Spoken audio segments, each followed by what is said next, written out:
ભોલે બાબા હાથરસમાં જે ઘટના બની છે, એક પોલીસ કોન્સ્ટેબલમાંથી કઈ રીતે બાબા બન્યો, કરોડોની પ્રોપર્ટી, વૈભવી લાઈફસ્ટાઈલ અને ઘણા આક્ષેપો.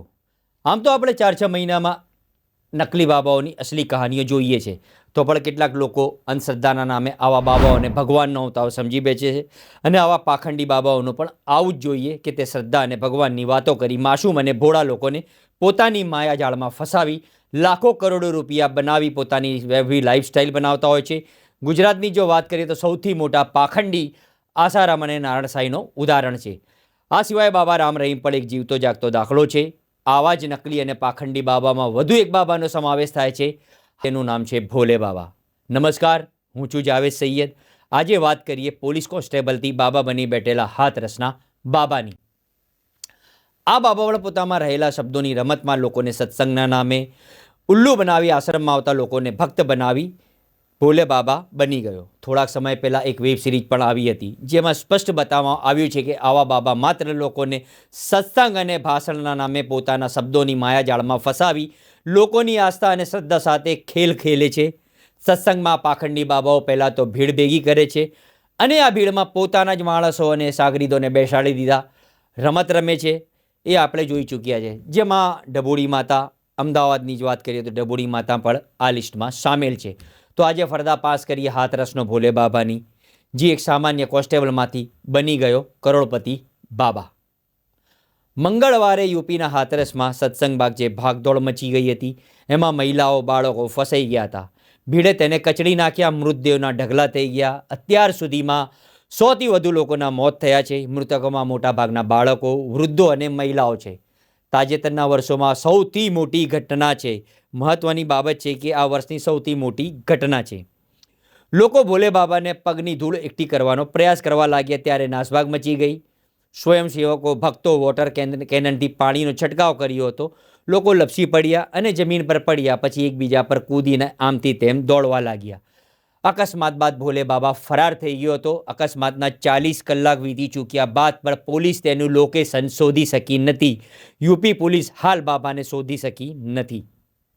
વાત કરીએ બાબાના આશ્રમની, તો ભોલે બાબાનો આશ્રમ 30 એકડમાં છે. તેણે પોતાની સેના, પ્રાઇવેટ સેના બનાવી છે. યૌન શોષણ સહિતના 5 કેસો બાબા પર નોંધાયેલા છે.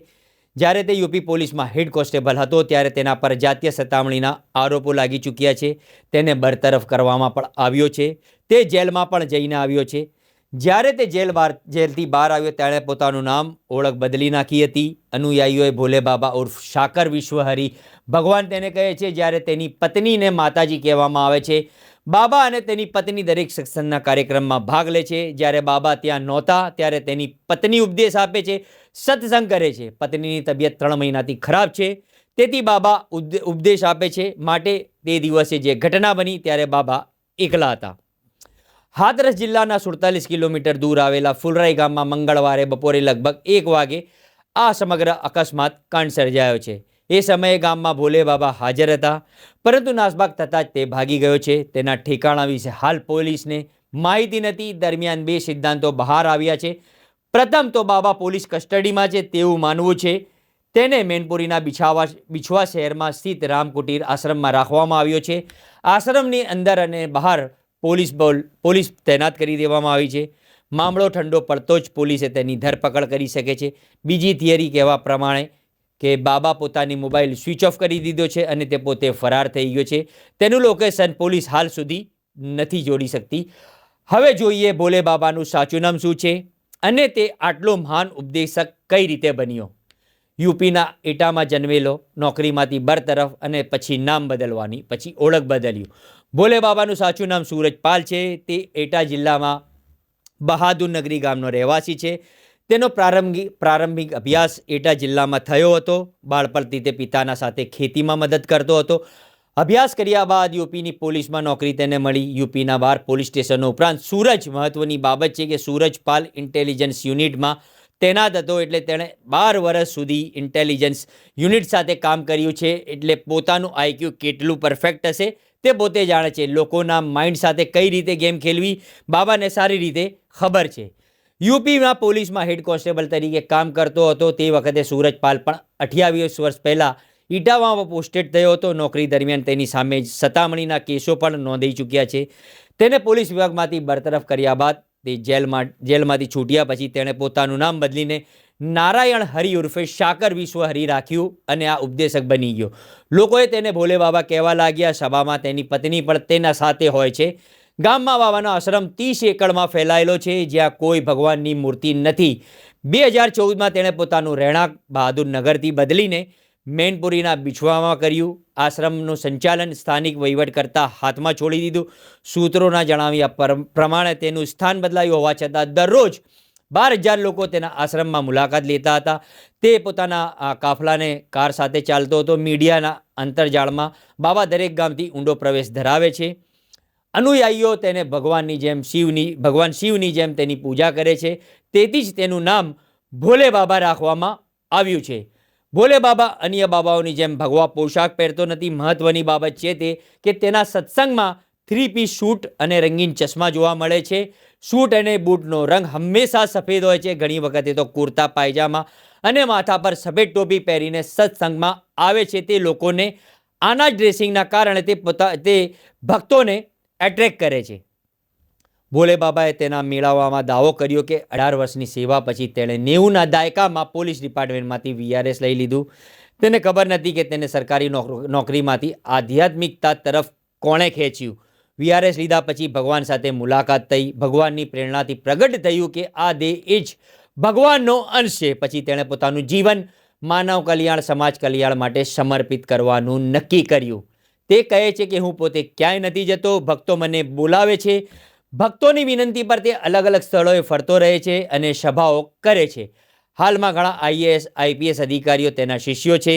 રાજકારણીઓ અને અધિકારીઓ પર ઘણીવાર તેના સત્સંગમાં જોવા મળે છે. લગ્નમાં પણ તે જોવા મળે છે. સાકર વિશ્વ હરિ ઉર્ફ ભોલા બાબા પ્રસંગમાં કોઈ પ્રસાદ આપવામાં આવતો નથી. અનુયાયીઓ પણ કોઈ પણ પ્રકારનો પ્રસાદ આપતા નથી. બાબા કોઈ સાહિત્ય કે સામગ્રી વેચતો નથી. સત્સંગના કાર્યક્રમો માટે ભક્ત પાસેથી દાન લેવામાં આવતું નથી. અનુયાયીઓ સ્ટેજ નીચેથી બાબાને સલામ કરે છે. પ્રસાદ ન લેવાના કારણે બાબાના અનુયાયીઓ વધ્યા અને આ જ મોડેસ ઓપરેન્ડીના કારણે તેના ભક્તોમાં વધારો થયો. બાબાનું રાજકારણ સાથે ઘણા જોડાયેલા છે. કેટલાક પ્રસંગોમાં તેના મંચ પર યુપીના ઘણા મોટા નેતાઓ જોવા મળ્યા. આમાં સમાજવાદી પાર્ટીના રાષ્ટ્રીય અધ્યક્ષ અખિલેશ યાદવનું પણ નામ સામેલ છે. અખિલેશ યાદવે જાન્યુઆરી 2023માં એક કોન્ફરન્સમાં ભાગ લીધો હતો. તેમણે ટ્વિટર પર એકાઉન્ટ પર 4 તસવીરો પોસ્ટ કરી છે. લખ્યું છે કે નારાયણ સાકર હરિના સમગ્ર બ્રહ્માંડમાં સદાય વંદના થાય છે. મહત્વની બાબત છે કે અખિલેશ યાદવ જેને ટ્વીટ કરે તેમને કેવી પબ્લિસિટી મળી શકે છે. વાત હવે પ્રત્યક્ષદર્શીની, જે ભોલે બાબા વિશે ચોંકાવનારાઓ ખુલાસા કરે છે અને ભોલે બાબાના જે પર્દાફાશ થયો છે, ચોંકાવવાનો ખુલાસા કર્યા છે. આ દરમિયાન બાબાના આશ્રમમાં રહેતા રણજીતસિંહ નામના પ્રત્યક્ષદર્શી ભોલે બાબા વિશે ચોંકાવનારો ખુલાસો કર્યા છે અને કહ્યું છે કે રણજીતસિંહના કહેવા પ્રમાણે ભોલે બાબા પાસે કોઈ ખાસ શક્તિ નથી. તે માત્ર વિશેષ શક્તિ હોવાનો ડોળ કરે છે. રણજીતસિંહે એક ચેનલના આપેલા ઇન્ટરવ્યૂમાં ખુલાસો કર્યો છે અને પોતાના વિચારો વ્યક્ત કર્યા છે. તેમણે કહ્યું કે મારા પિતા જ્યારે 15 વર્ષથી તેના આશ્રમમાં રહ્યા છે. અમે ભોલે બાબાના જ ગામમાં રહીએ છીએ. મારું જે બાળપણ છે આ જ ગામમાં વીત્યું છે. બાબાના પિતા નન્ને બાબુ જેઓ ત્યાં હતા એક ખેડૂત હતા. પોલીસ સેવા છોડ્યા બાદ બાબાએ પહેલાં સત્સંગના બહાને પોતાના એજન્ટોને તૈયાર કર્યા. એજન્ટોને ભેગા કર્યા પછી બાબાએ તેમના પૈસા આપ્યા. આ પછી લોકો અહીં આવવા લાગ્યા. તે એજન્ટોને પૈસા આપતો હતો અને તેમને કહેતો હતો કે બાબાની આંગળી પર ચક્ર જોઈ શકાય છે. બાબા જે રીતે બોલતા હતા એ જ રીતે તેના એજન્ટો પણ બોલતા હતા. એજન્ટ બાબાના હાથમાં ચક્રની વાત કરી જનતાને ગેરમાર્ગે દોરતો હતો અને ક્યારેક તેના હાથમાં ત્રિશુલ દેખાડતો હતો. રણજીતસિંહે વધુમાં જણાવ્યું કે જેમ જેમ સમય વીતતો ગયો, બાબાએ પોતાના એજન્ટોને દેશના અન્ય રાજ્યોમાં મોકલવાનો શરૂ કર્યો અને ત્યાં તેમના સત્સંગનું આયોજન કર્યું. ધીરે ધીરે બાબાએ પણ પોતાની સેના તૈયાર કરી. તેમનાથી તૈયાર કરેલા એજન્ટો નિર્દોષ ભોળા જનતા સમક્ષ બાબાની મહિમા એવી રીતે ગાતા હતા કે તેમને ભગવાનની જેમ લાગવા લાગ્યા. હવે વાત બાબાના અય્યાસીની. ભોલે બાબા ડ્રગ્સ અને છોકરીઓના વ્યસની છે. તેમણે વધુમાં જણાવ્યું હતું કે બાબાના આશ્રમમાં 16-17 વર્ષની ઘણી છોકરીઓ રહે છે જે પોતાને શિષ્યા કહે છે. તે જ વાત આસારામના આશ્રમમાં પણ હતી. આ છોકરીઓ પાસે ખોટા કામો પણ કરાવે છે તેમજ બાબા સિગારેટ અને દારૂના વ્યસની છે તેવો આક્ષેપ રણજીતસિંહે કર્યો છે. આ બાબા નથી પણ ધંબી બાબા છે. બહાદુરનગરમાં ઘણા લોકો મૃત્યુ પામ્યા છે, જે મેં પણ જોયા છે. મૃત્યુ પામેલા લોકોના મૃતદેહનો કોઈ હાલ પણ અત્તો પત્તો મળ્યો નથી. જ્યારે બાબાને લાગ્યું કે હવે તે ફસાઈ જશે તો તેણે પોતાના આશ્રમમાં શિફ્ટ કર્યો. આ બાબા અગાઉ પણ એક વખત નહીં અનેક વખત જેલમાં જઈ ચૂક્યો છે. આ બાબાએ પહેલાં કહ્યું હતું કે આ છોકરીઓને તે જીવતી પાછી લાવી દઈશ. આ જ કેસમાં બાબા પર આક્ષેપ લાગ્યો અને તે જેલમાં જઈ ચૂક્યો છે. આજે બાબા પાસે એટલા બધા એજન્ટ છે કે તેણે લોકોને એટલે ભ્રમમાં રાખ્યો છે કે બાબા ગમે તે ખોટું કરે તેના એજન્ટો તેને સાચવે છે. આજે ખોટા રસ્તે ખોટા પૈસા અહીં આવી રહ્યા છે. બાબાએ ગેરકાયદેસર બાંધકામ કરાવ્યું છે. બાબાએ ગામનો ગેરકાયદેસર કબજો પણ લઈ લીધો છે. બાબાની પત્નીનું આ સમગ્ર ષડયંત્રમાં સામેલ હોવાનું પણ આક્ષેપ છે. બાબા સાથે ઘણા મોટા લોકો જોડાયેલા છે. બાબા પાસે આટલા પૈસા ક્યાંથી આવે છે તે કોઈને ખબર નથી. કોઈને એ પણ ખબર નથી કે એક પછી એક ટ્રક માલ અહીં આવી રહ્યો છે. રણજીતસિંહે વધુમાં જણાવ્યું કે આ બાબાએ મારા પિતાને પણ ધમકી આપી હતી. તેણે કહ્યું હતું કે તને ઘણા પૈસા આપીશ, તું મારી પાસે આવી જા. બાબા સગીર વયની છોકરીઓ સાથે પણ ખોટું કામ કરે છે એમ પણ તેમના વૃદ્ધાશ્રમમાં આવતા બાબાના બહાદુરનગરના આશ્રમમાં કોઈ સ્થાનિકોને પ્રવેશવા દેવામાં આવતા નથી. મહત્વની બાબત છે કે જેમ આસારામ આશ્રમમાં અને નારાયણ આશ્રમમાં કોઈને પ્રવેશ નહોતો, તેવી રીતે આ બાબાના આશ્રમમાં કોઈને પ્રવેશવાની એન્ટ્રી કરવાની કાયદેસરની પરવાનગી લેવી પડે છે. બહારથી કોઈ પણ વ્યક્તિ દેખાય તો બધું બંધ થઈ જાય છે. જો પોલીસ આશ્રમની તરફ આવતી દેખાય તો પહેલાંથી જ છોકરીઓને પાછળના રસ્તાથી ભગાડી દેવામાં આવે છે અને આશ્રમ બંધ કરી દેવામાં આવે છે. યુપી, રાજસ્થાન અને મધ્યપ્રદેશમાં ભોલે બાબાના અનુયાયીઓ છે. SC, SC અને OBC કેટેગરીના તેનો ઊંડો પ્રવેશ છે. મુસ્લિમ સમુદાયના ઘણા લોકો તેના અનુયાયીઓ છે. બાબાની યુટ્યુબ ચેનલ પણ છે. ફેસબુક પર એક પેજ પણ છે. યુટ્યુબમાં 31,000 સબસ્ક્રાઈબર છે. ફેસબુક પેજ પર પણ બહુ લાઇક્સ નથી, પરંતુ ગ્રાસરૂટ લેવલ પર તેના લાખો ફોલોવર છે. તેમને દરેક સત્સંગમાં લાખોનું ભીડ જોવા મળે છે. રાજસ્થાનમાં ભોલે બાબાના મેળાવાળામાં જૂના ફોટા છે.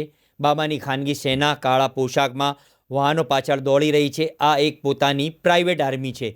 ભોલે બાબાના સેના કાળા કપડામાં હંમેશા હોય છે. ભોલે બાબાની પોતાની સેના જે સેવાદાર કહેવામાં આવે છે, દર મંગળવારે યોજાતા કાર્યક્રમમાં સંપૂર્ણ કમાન્ડ આ સેવાદારો સંભાળે છે.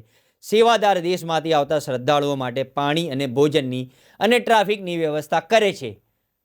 ભોલે બાબાના સત્સંગમાં જનાર દરેક ભક્તોને પાણીનું વિતરણ કરવામાં આવે છે. બાબાના અનુયાયીને માનવું છે કે આ પાણી પીવાથી તેમની સમસ્યાઓ દૂર થાય છે.